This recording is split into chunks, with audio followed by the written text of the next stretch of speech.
The Biden administration just announced that $3.1 billion is being made available to jumpstart electric vehicle battery production. The money is intended to help make more batteries in the United States, reducing dependence from other countries. It also aims at tackling supply chain issues, and in addition is supposed to help mitigate some of the environmental impact from battery manufacturing. Clearly, the White House believes that this amount of money will go a long way. However, to put this into context, Tesla alone will already be spending $10 billion on just one of its EV and battery facilities, the Austin Gigafactory, which will be producing what Elon Musk says are the most advanced battery cells in the world. This is also Tesla's fourth generation Gigafactory, where they've iterated over and refined their capabilities over many years and invested billions of dollars in research along the way to invent new technologies, designs, and chemical processes in order to come up with new types of battery cells, namely the 4680, which is already being produced in the United States. In 2020, Elon Musk stated that Tesla's Giga Berlin factory would be the world's largest battery plant. However, his recent remarks at Tesla's Cyber Rodeo event in Texas point to Giga Texas becoming the largest battery factory in the world. This factory was also not built overnight. It took approximately 2 years to build Giga Texas, and the new battery lines may still take years to ramp up. On Tesla's most recent conference call, when asked about the 4680 battery cell, Drew Baglino, Tesla's Senior Vice President of Powertrain and Energy Engineering, stated that we're working in all the areas we shared on Battery Day, and we have sort of consistent progress across all of those areas towards achieving the 5-year cost trajectory goals. So this implies that it could still take years to get the battery systems right and the cost structure intact, and Tesla's Battery Day event occurred 2 years ago. Yet the government believes that its $3.1 billion drop in the bucket will help the entire industry and also somehow aid in multiple different verticals. This relatively small amount of money for such a gargantuan task would also need to be shared across many companies that may have no experience or track record building batteries. If anything, this initiative should have been implemented long ago, since it could take many years to bring up new factories that the administration is hoping for. According to Brian Deese, the director of Biden's National Economic Council, he says that this funding announcement will punch above its weight in not only accelerating a transition to a clean transportation future, wherever we heard this before, it's ripped right from Tesla's mission statement, but also in securing one of the most important supply chains in the US economy. And so they're doing this by offering the money in the form of grants. Companies will be required to match the amount given, with the minimum grant size being $50 million. Now actually the matching isn't a terrible idea, since the government has a history of giving large sums of money to companies that put none of their own skin in the game and later go bankrupt or don't pay the money back. However, while Tesla CEO Elon Musk has stated in the past that Tesla doesn't want or need government help, legacy automakers were quick to jump in on the idea of free money. General Motors CEO Mary Barra told Yahoo Finance that for electric vehicles, it's all about the battery. This comes from a company that had to recall every single one of their electric vehicles due to battery issues. And by the way, stop using Yahoo Finance, stop using Google Finance, and have a look at our website, themarketisopen.com, where we have instant stock quotes and financial data going back 10 years, and it's all freely available. Now, President Biden is prioritizing battery supply chain as a key component for the nation's economy and security.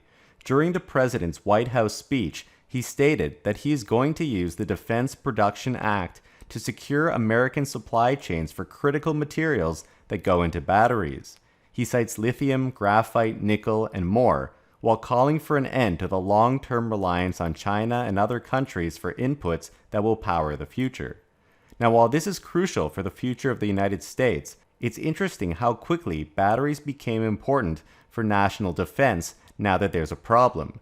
Tesla has been preaching about batteries for years, if not decades, and furthermore, if batteries are really this important for the government, how come they're only allocating $3 billion from the $1 trillion infrastructure bill, that's 0.3%, to try and fix or invest in the most important aspect of the country's national security and sustainability, as stated by the president himself. We'll soon see why that may be the case.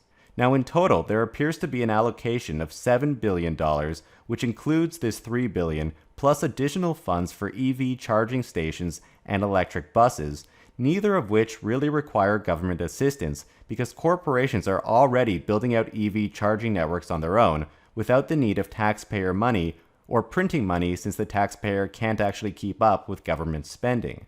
Tesla, for instance, which is an American company, already has the world's largest charging network and continues to grow their over 33,000 chargers at a 37% clip. Moreover, electric buses arguably may not have much of a future role in a world of autonomous electric vehicles that offer point-to-point transportation and cost less than a bus ticket. While it's great that the government is allocating some capital to an electric future, they seem to be misallocating the funds into areas that aren't particularly useful. The global bus market is surprisingly small at around $38 billion. That's worldwide, not just in the US, and about 1% of the $2.7 trillion vehicle market. The government also has an extremely poor track record of trying to pick companies that will be winners.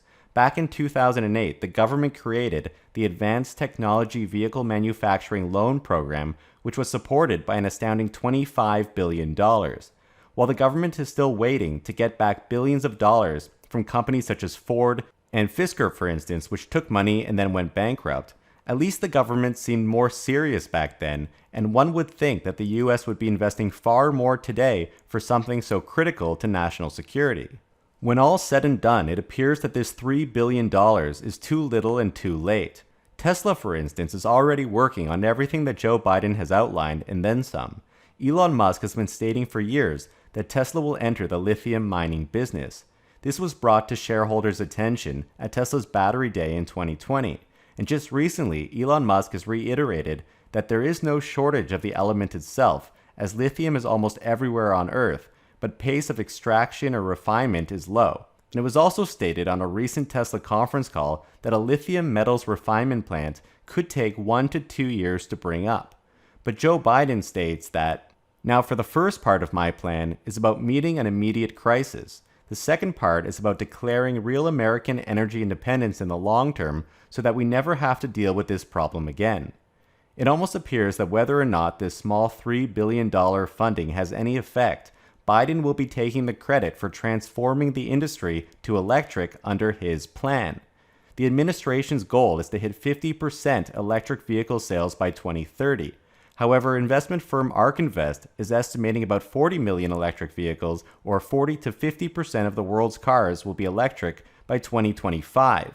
If they're right, then either the United States will be much further behind than the rest of the world, or more likely, companies like Tesla will help Biden hit his goals up to 5 years early. Now again, Biden highlights that the most important thing of his plan, emphasizing once again the "my plan," as if this was his idea, is that his plan will save families money immediately by switching to an electric car. A typical driver, the president states, will save about $80 a month from not having to pay gas at the pump. This, of course, is all due to Biden's plan, which is clearly a ridiculous statement. Biden's plan has nothing to do with electric vehicles. The issue that the entire auto industry has been working on since the inception of electric vehicles is scaling production. EVs cannot meet current demand. Therefore, Biden's brilliant idea of switching to an EV is great, but doesn't work. The whole purpose of his funding is to help relieve supply chains, but again, this doesn't appear to be a problem that money can directly solve. And we see this with Tesla stating that they're going to have to help the mining industry, and they'll be announcing more details on this later this year.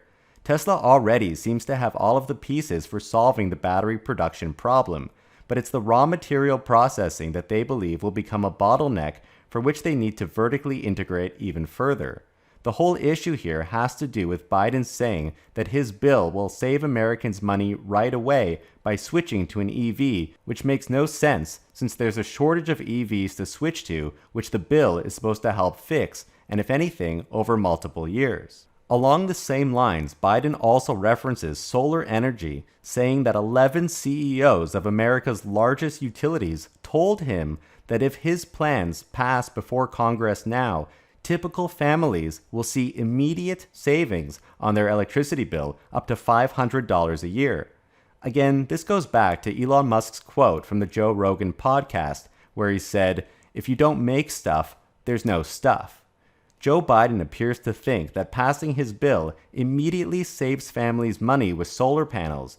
The only problem is that the solar panels for homes need to be manufactured and coupled with large home batteries that also need to be manufactured.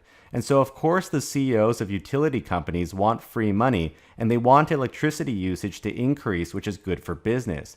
But there's nothing immediate about this for actual American families. EV or battery companies in the US also don't need a government boost since they're already working as fast as they can because they have to compete with Tesla, who's been leading the industry. And these companies are not capital constrained. The balance sheets of major automakers, for instance, are flush with cash. Even startups like EV pickup truck maker Rivian surprisingly has raised more cash than even Tesla has. And so cash isn't the limiting factor. Instead, it will take time to hire and train talent, to develop new technology, and to build out an entirely new infrastructure for EVs and sustainable energy. The Biden administration has been ignoring Tesla for years, and now that there's an immediate crisis that can't be addressed at the last minute, the president will make a small investment and pretend to take credit for transforming the entire industry. The fact of the matter is that this shift has already begun and is happening with or without the government's overdue help. So do you think that this $3 billion will have a meaningful impact on the electric vehicle industry in the United States? Or is the transformation already occurring thanks to Tesla, whether this money is spent effectively or not?